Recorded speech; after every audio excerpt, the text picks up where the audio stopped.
Mia had a body that could drive any man insane.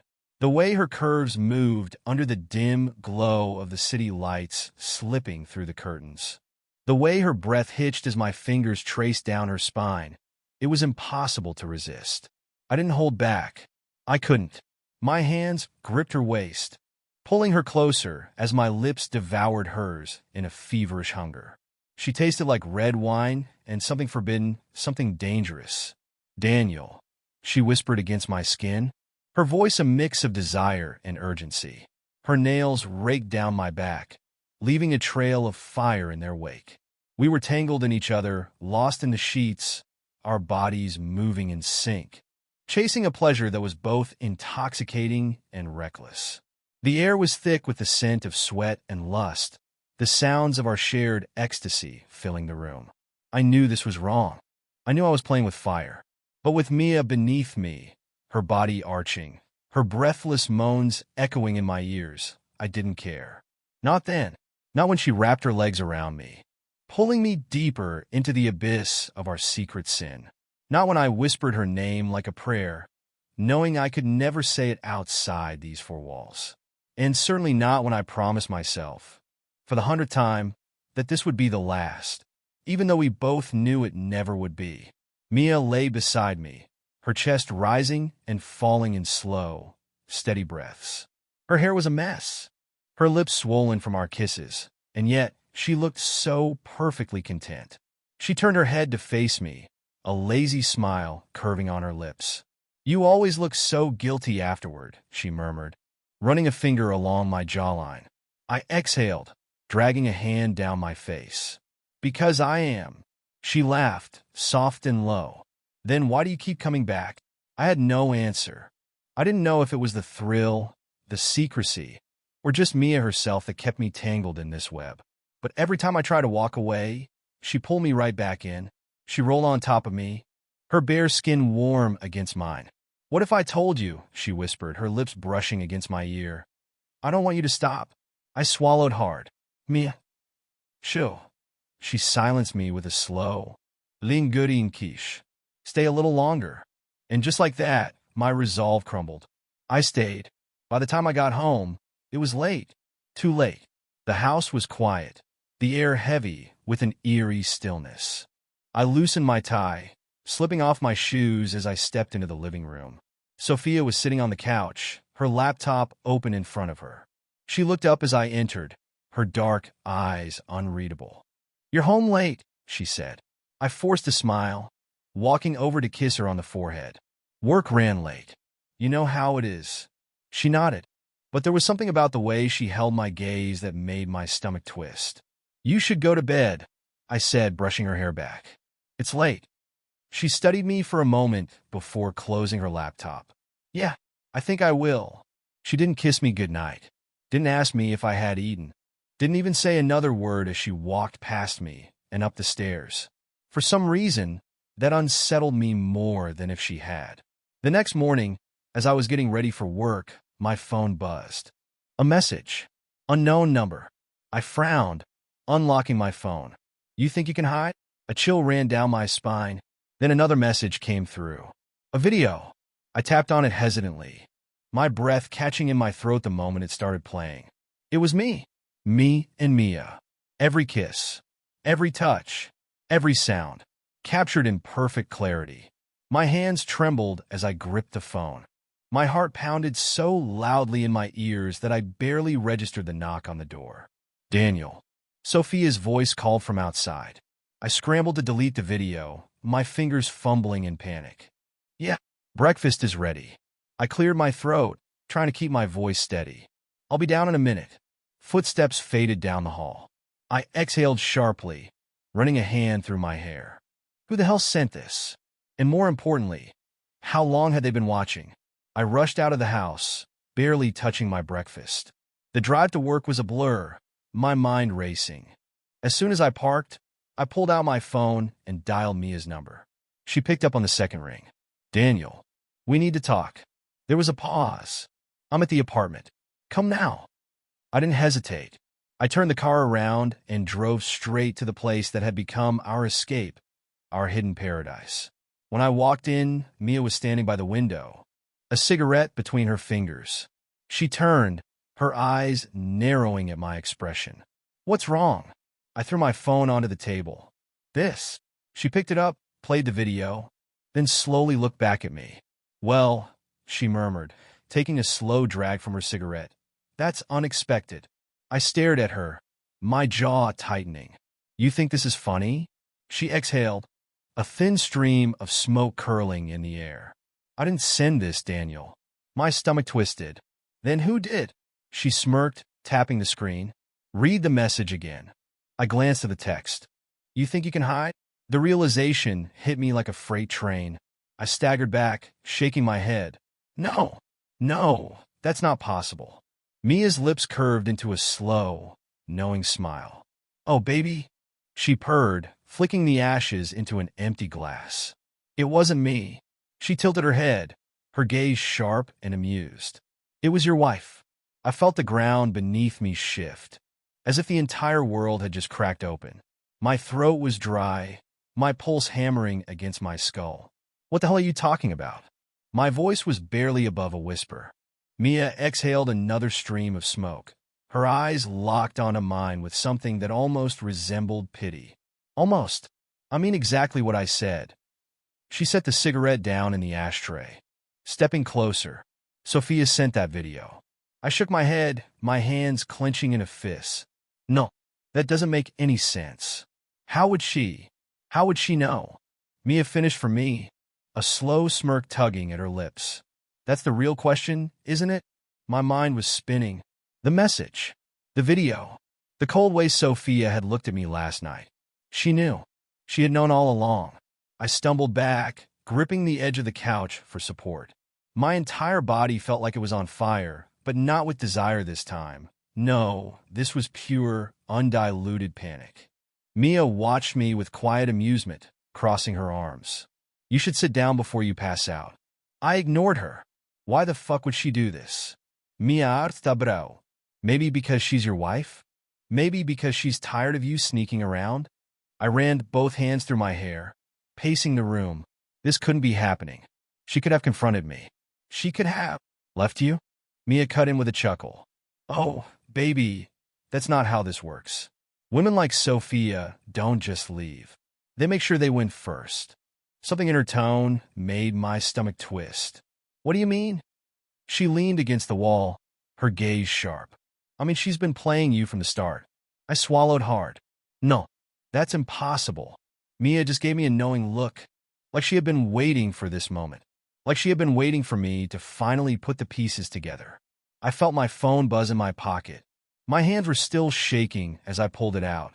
Another message. Come home, Daniel. Let's talk. No angit. No accusastins. Just that calm, eerie invitation. I looked up at Mia. She smirked. You better run along, lover boy. I didn't say another word. I grabbed my keys and stormed out. The drive home felt like a nightmare. Every red light stretched into eternity. Every car in front of me moved too damn slow. By the time I pulled into the driveway, my entire body was tense with dread. The house was quiet when I stepped inside. Too quiet. Sophia was sitting at the dining table, a single wine glass in front of her. She looked up when I entered, her expression unreadable. Sit, she said simply. I obeyed, though every instinct in me screamed to run. She took a sip of her wine, setting the glass down carefully before meeting my gaze. How long? Her voice was steady, controlled.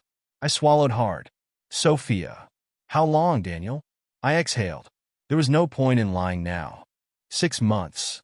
She nodded slowly, as if she had already known the answer. I see. I couldn't take it anymore. How did you find out? She let out a soft laugh, shaking her head. Oh, Daniel. I never had to find out. I frowned. What? She tilted her head, studying me like I was some puzzle she had already solved. Mia didn't seduce you, she said, her voice almost gentle. I let her. My stomach dropped. What the hell are you talking about? She sighed, swirling the wine in her glass. I knew you would cheat on me, Daniel. I just needed to make sure I controlled how it happened. I couldn't breathe. No, I shook my head violently. No, That's not true. Mia wouldn't. Sophia smiled. A slow, knowing smile that made my blood run cold. Oh, baby, she whispered, echoing Mia's words. She's been working with me from the start. The room spun. No, I muttered, gripping the edge of the table. That's impossible. Is it? Sophia leaned forward, her eyes gleaming with something dark. Think about it. Think about how easy it was. How she was always there, waiting for you. How she never once asked you to leave me. I tried to process what she was saying, but my brain refused to work. She was never your secret, Daniel, she said softly. You were hers. My hands clenched into fists. Why? I choked out. Sophia exhaled, leaning back in her chair. Because you didn't deserve to walk away clean. I felt like I was going to be sick. She reached into the drawer beside her, pulling out a folder. My heart stopped. She slid it across the table. You might want to take a look at this. I hesitated before opening it. Inside were documents, bank transfers, legal paperwork, my name, her name, and then a divorce petition with proof of adultery attached. I stared at the papers, my vision blurring. I've transferred everything into my name, Sophia said smoothly. The house, the savings, even your business shares. My head snapped up. You can't do this. She smiled again. I already did. I felt like I was drowning. You planned this. Of course I did, she said, taking another sip of wine.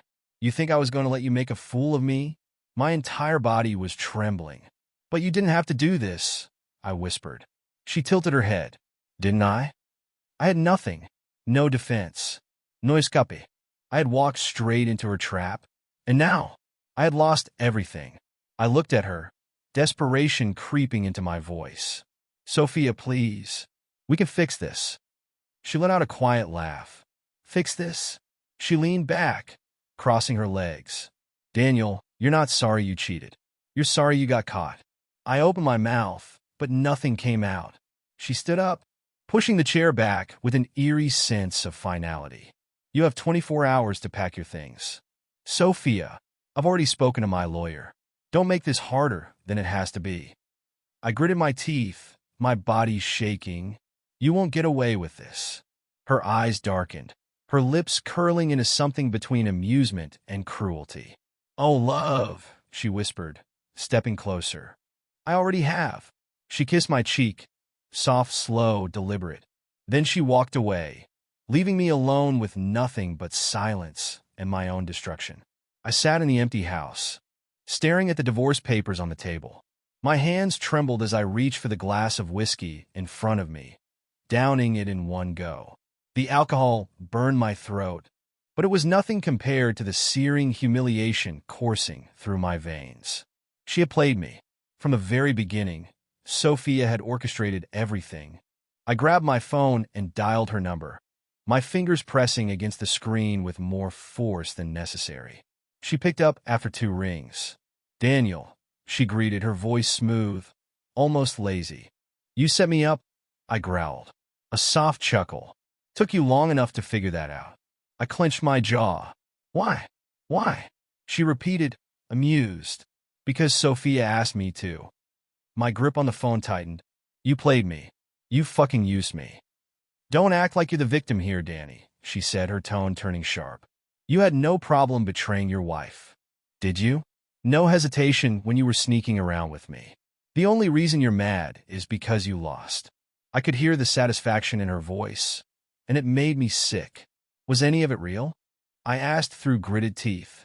She was silent for a moment, and for a split second, I thought maybe, just maybe, there had been something genuine between us.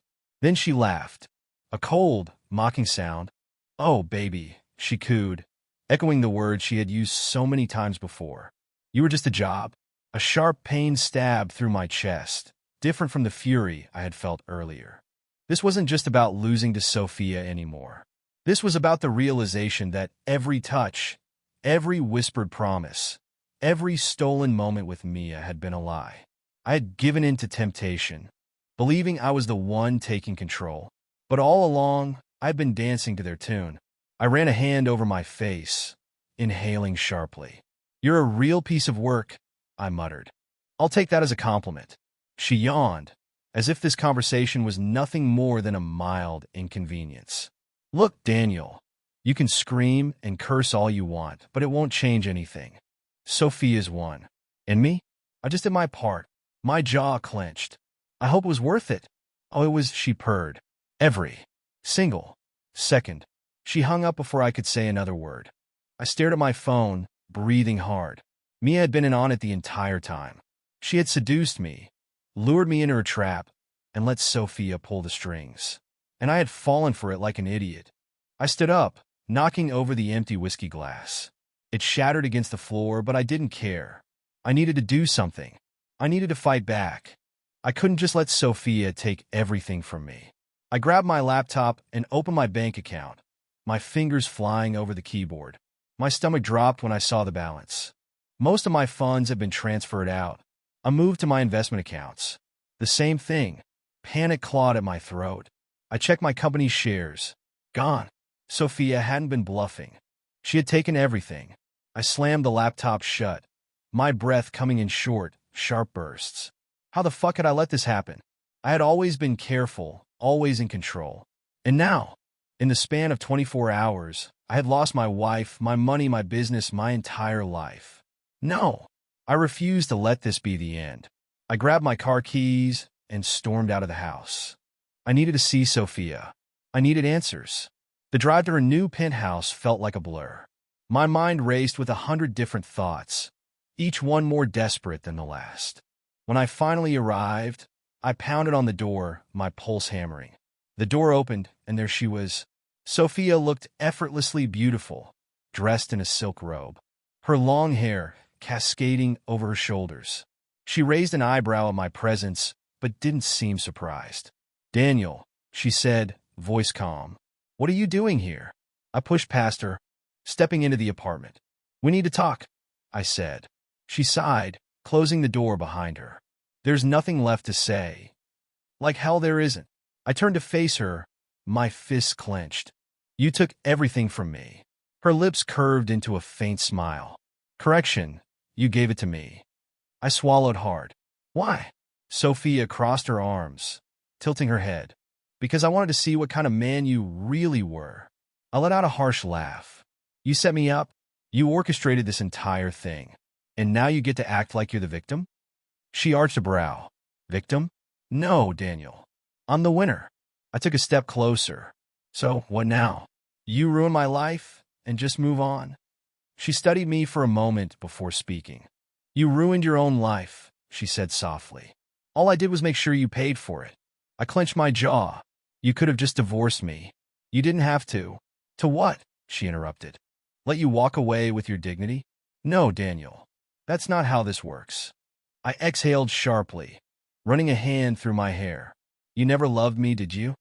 Something flickered in her eyes, just for a second, but then it was gone. "It doesn't matter now," she said.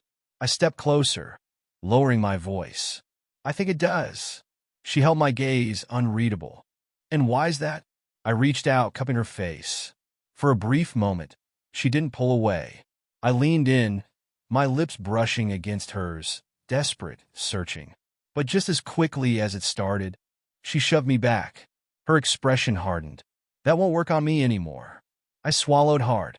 "Sophia, leave," she said firmly, "before I call security." I stared at her, my chest heaving. This was really it. She had won.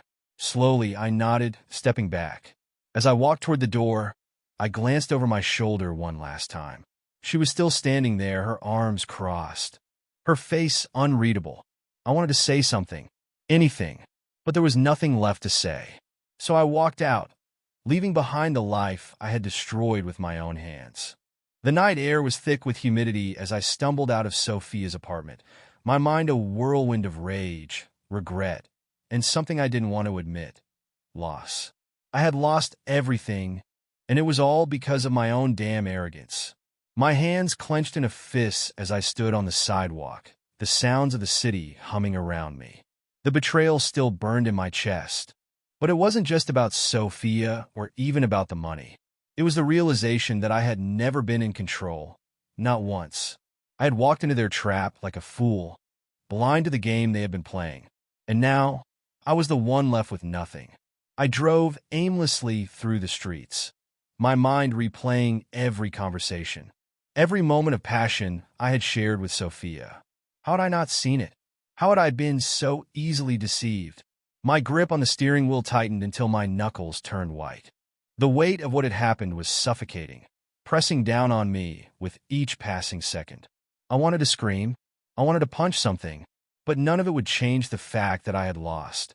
My phone buzzed on the passenger seat. I glanced at the screen, an unknown number. My stomach twisted. I hesitated before picking up. Who is this? My voice came out rough, laced with exhaustion and anger. A soft chuckle came from the other end, still as impatient as ever, Daniel. It was Logan. I exhaled sharply. How did you get this number? Logan ignored my question. I heard about what happened. Tough break. I laughed bitterly. Yeah, you could say that. Meet me, he said simply. We need to talk. I hesitated. Logan wasn't the kind of man you ignored, but I wasn't sure I wanted to hear what he had to say. Still, I had nothing left to lose. Where? My office. 30 minutes. The line went dead before I could respond. I tossed my phone onto the passenger seat, my mind racing. Logan was a man who thrived on power plays. If he was reaching out to me, it meant he had something I needed. By the time I pulled up to his building, my pulse was pounding. The sleek, glass structure loomed over me, an unmistakable symbol of wealth and control. I walked in without hesitation, the security barely sparing me a glance as I took the private elevator up to Logan's floor. When I stepped into his office, he was already waiting, a glass of whiskey in his hand. You look like shit, he remarked, leaning against his desk. I smirked. Feel worse. He gestured for me to sit, but I remained standing. Cut to the chase, Logan. Why am I here? He took a slow sip of his drink, studying me. Sophia played you, he said. That much is obvious. But what if I told you she wasn't as untouchable as she thinks? I narrowed my eyes. Go on. He set his glass down and slid a folder across the desk. I opened it, scanning the contents. My breath caught. It was a collection of documents, transactions, and most importantly, secrets. Things Sophia had done. Things she had kept hidden. She's been moving money, Logan said. Not just yours, hers too. Offshore accounts, shell companies. She's been playing a long game, Daniel. But she made a mistake. I looked up at him. What mistake? A slow smirk crossed his lips. She got greedy. My pulse quickened as I flipped through the pages. If what Logan was saying was true, then Sophia wasn't as invincible as she thought. There were cracks in her armor.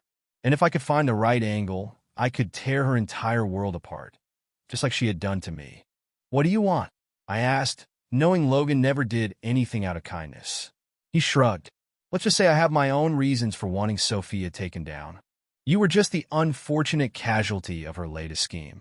But if you're willing to play dirty, I can help you get back what's yours. I leaned back in my chair, considering my options. The rational part of me knew I should walk away. I'd already lost too much. But the part of me that burned with anger, the part that refused to let Sophia win, wanted revenge. I looked at Logan and smirked. Tell me what I need to do. I leaned back in my chair, my fingers tapping against the armrest as I let Logan's words settle in. This was my chance, my only chance to claw my way back. To remind Sophia that I wasn't some pawn she could discard once she had won the game. Tell me what I need to do, I said, my voice steady. Logan smirked, clearly pleased with my decision. He leaned forward, lacing his fingers together.